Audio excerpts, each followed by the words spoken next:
दोस्तों, देश के बड़े पत्रकारों से जुड़ी एक बड़ी खबर सामने आई है। खबर यह है कि उनकी जासूसी कराई जा रही है, उन पर नजर रखी जा रही है, निगरानी हो रही है कि ये पत्रकार कहां जाते हैं, क्या करते हैं, कैसी खबरें छाप रहे हैं। और ये काम कोई हमारी देश की सरकार नहीं करा रही है, बल्कि कनाडा की सरकार करा रही है, जस्टिन ट्रूडो की सरकार करा रही है। अब ये किसके इशारे पर करा रही है, क्यों करा रही है, ये एक एक चीज मैं आपको दिखाने जा रहा हूं। दरअसल इस नए खुलासे ने बहुत बड़ा भूचाल लाकर खड़ा कर दिया है, क्योंकि कनाडा के साथ हमारे देश के रिश्ते बेहद मजबूत माने जाते हैं। कनाडा को मिनी पंजाब तक कहा जाता है। कहा जाता है कि पंजाब में जितने घर हैं उसमें से हर एक घर में से कोई ना कोई व्यक्ति कनाडा में सेटल जरूर है, इसीलिए उसे मिनी पंजाब भी कहा जाता है। लेकिन जिस देश के साथ हमारे इतने अच्छे रिश्ते हैं, अचानक से उसी देश ने यह बड़ा कदम क्यों उठाया, क्यों आखिरकार उसने हमारे देश के पत्रकारों की जासूसी और निगरानी करनी शुरू कर दी। इसकी एक एक डिटेल मैं आपको दिखाने जा रहा हूं। आपको यह भी दिखाने जा रहा हूं कि इसको लेकर कैसा जवाब हमारे देश की सरकार की तरफ से दिया गया है। नमस्कार, मैं हूं प्रज्वल गौतम और आप देख रहे हैं खबर चौक। मैंने जैसा कहा कि देखिए, पत्रकारों का काम होता है कि सच सामने लाना, नजर रखना, निगरानी करना। इसके साथ साथ खोजी पत्रकार कई तरह की जांच पड़ताल करते हैं, लेकिन जब वही सर्विलांस पर आ जाए या ये उनकी निगरानी होने लगे और उनकी जासूसी होने लगे, तो ये अपने आप बेहद गंभीर विषय बन जाता है।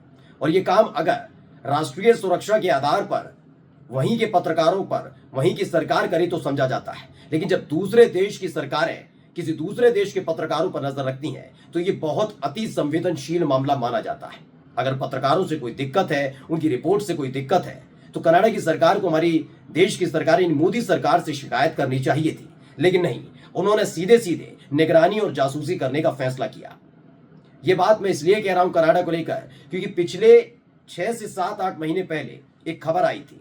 खबर यह आई थी कि कनाडा के जस्टिन ट्रूडो जो प्रधानमंत्री हैं, उन्होंने एक ऐसा फैसला लिया था जिसके बाद बड़ी कड़वाहट दोनों देशों की सरकार के बीच देखने को मिली थी।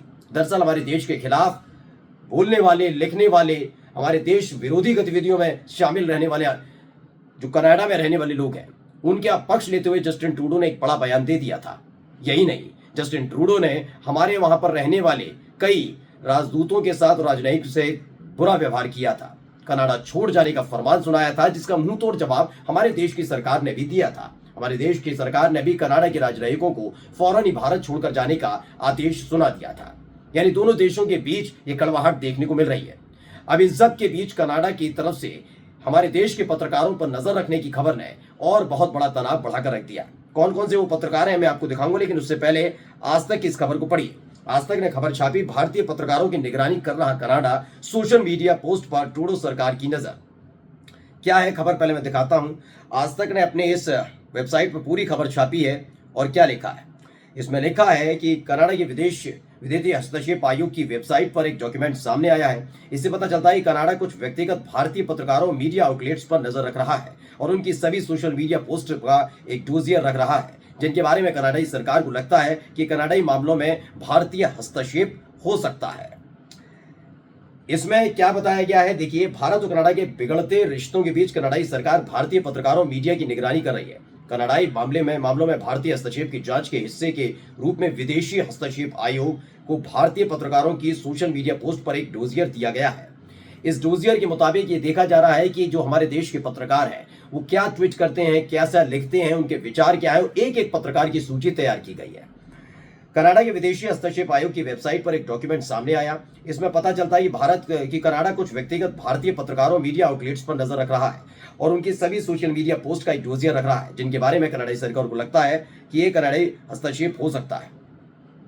अब देखिए, इसी को लेकर आवेश तिवारी ने भी लिखा और उसके बाद बताऊंगा कनाडा ये कर क्यों रहा है, क्या वजह रही है कि जस्टिन ट्रूडो जो पहले भारत के गुणगान गाया करते थे, अचानक उनको ये होने लगा कि वो भारत विरोधी फैसलों में शामिल होने लगे। वो बात अलग है कि उनको कई बार इसकी डोज भी मिल चुकी है, लेकिन उसके बावजूद वो एक एक करके इस तरह के फैसले लेते रहे हैं। आवेश तिवारी उन्होंने एक बात लिखी, स्मिता प्रकाश के बुरे दिन चल रहे हैं। इल्तिजा मुफ्ती ने सरेआम एएनआई का नाम लेकर बात करने से इनकार कर दिया। उधर कनाडा के फॉरेन इंटरफेरेंस कमीशन ने अपने ऑफिशियल डॉक्यूमेंट में स्मिता प्रकाश समेत कई पत्रकारों और टीवी चैनलों को फर्जी ट्वीट करने, खबरें प्रसारित और दुष्प्रचार करने का दोषी बता गंभीर बेइज्जती कर दी है। इस खबर को लेकर ये लिखते हैं कि स्मिता चाहती है, स्मिता प्रकाश आपको बता दें कि एडिटर इन चीफ है एएनआई की। एएनआई एक एजेंसी है जो तमाम न्यूज चैनल को खबरें उपलब्ध कराती है। स्मिता प्रकाश चाहती हैं एडिटर गिल्ड्स ऑफ इंडिया इसमें हस्तक्षेप करे, लेकिन अब तो कोई हस्तक्षेप नहीं हुआ है। कनाडा के आरोप बेहद संगीन है, इस बात की संभावना कम है कि गिल्ड इसमें हस्तक्षेप करेगा। जो जानकारी मिल रही है वो बताती है न केवल कनाडा बल्कि यूरोपियन यूनियन के कई देश एएनआई, आज तक, रिपब्लिक के रिपोर्टर्स, संपादकों के अपने देश में प्रवेश करने और रिपोर्टिंग पर प्रतिबंध लगाने का मन बना चुके हैं। अब अगर ऐसा कोई फैसला लिया जाएगा तो यकीन मानकर चलिए कई देशों के साथ हमारे संबंध बिगड़ेंगे और बिगड़ने भी चाहिए, क्योंकि क्या कहा जाता है कि अगर किसी एजेंसी से जुड़ा हुआ कोई अधिकारी किसी दूसरे देश में शामिल आता है, एंट्री लेता है, तो उस पर नजर रखना बहुत बड़ी बात है, उसको रखनी भी चाहिए। लेकिन पत्रकार की कोई जात नहीं होती, कोई देश नहीं होता है। ऐसे में अगर किसी देश के पत्रकारों के साथ ये व्यवहार किया जाएगा तो इसे व्यक्तिगत तौर पर देश का अपमान, देश की में हस्तक्षेप माना जाएगा और इसके खिलाफ हमारे देश की सरकार को सख्त कदम उठाने चाहिए, जो उठाने भी जा रही है। अब आइए दोबारा से आज तक की खबर पर कि ऐसा क्यों किया गया। दरअसल भारत कनाडा संबंधों में तनाव लिखी है आज तक की खबर। क्या लिखा है? भारत और कनाडा के संबंध हाल के वर्षों में अपने सबसे खराब दौर से गुजर रहे हैं। हाल ही में कनाडा ने खालिस्तानी आतंकी, मैंने इन्हीं का जिक्र किया था, खालिस्तानी आतंकी हरदीप सिंह निज्जर की हत्या में ओटावा में भारतीय उच्चायुक्त को संदिग्ध व्यक्ति बताया गया था। यह तब से ही खेल चल रहा है। भारत ने इन आरोपों को खारिज करते हुए अपने 6 डिप्लोमेट्स को वापस बुला लिया था।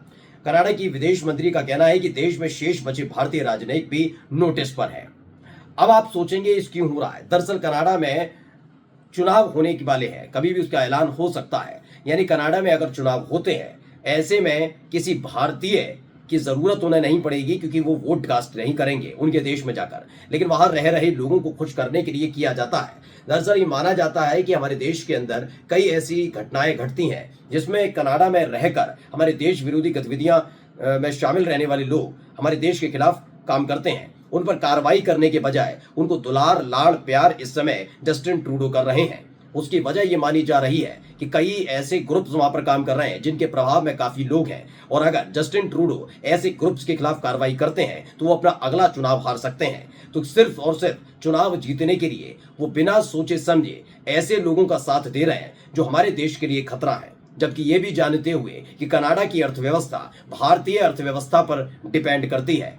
फिर मैं आपको फिर से बता दूं कि कनाडा को मिनी पंजाब कहा जाता है और माना जाता है कि हमारे देश के जो लोग वहां पर गए हैं वो अर्थव्यवस्था में, वहां कनाडा की अर्थव्यवस्था में महत्वपूर्ण योगदान दे रहे हैं। लेकिन किस्सा कुर्सी का है, इसलिए शायद जस्टिन ट्रूडो एक के बाद एक ऐसे फैसले ले रहे हैं जो उनके ही लिए, उनके राजनीति के लिए, उनके देश के लिए घातक साबित हो सकते हैं।